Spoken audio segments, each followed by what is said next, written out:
Good morning, everybody, and welcome to the quick real estate tip for the day. Today I'd like to talk about negotiated repairs when you're buying a house.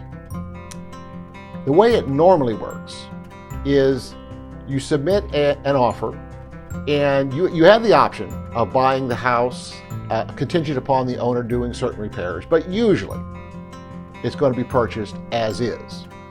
And then you're going to have an option period, which again, usually the buyer is going to get a home inspector in to inspect the property and discover any defects or anything that may be in need of repairs.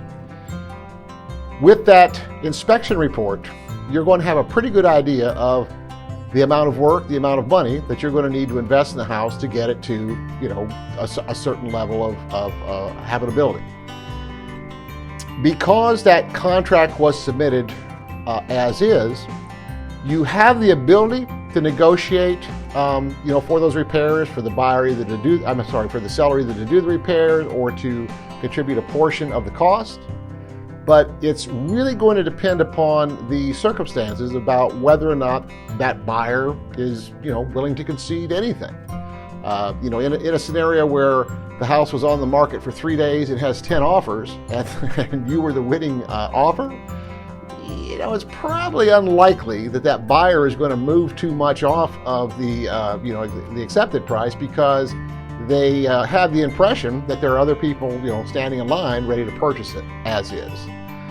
In a scenario where maybe the house has been on the market for a while, and maybe you pick up, you kind of learn some things about the seller, that they're needing to move out of state for a job transfer, something along those lines. They may be in a position to negotiate a little bit more to make the concessions to cover the cost of repairs. Bottom line, everything is negotiable. And understanding the process where, first of all, the offer is put in either requesting specific repairs or as is. Again, generally speaking, they're submitted as is. Then getting the option period to get a thorough inspection report to identify what repairs may be needed. And then, now remember, this has to happen prior to the end of that option period. If there are going to be any concessions, that has to be done then, because once the option period is over, you as the buyer effectively lose that negotiating position, because you are then obligated to complete the transaction. Anyway, just a couple of things to think about. If you did have specific questions, please don't hesitate to reach out. Shoot me a text or an email or call me directly. I'm here to help. I hope you all have a great day.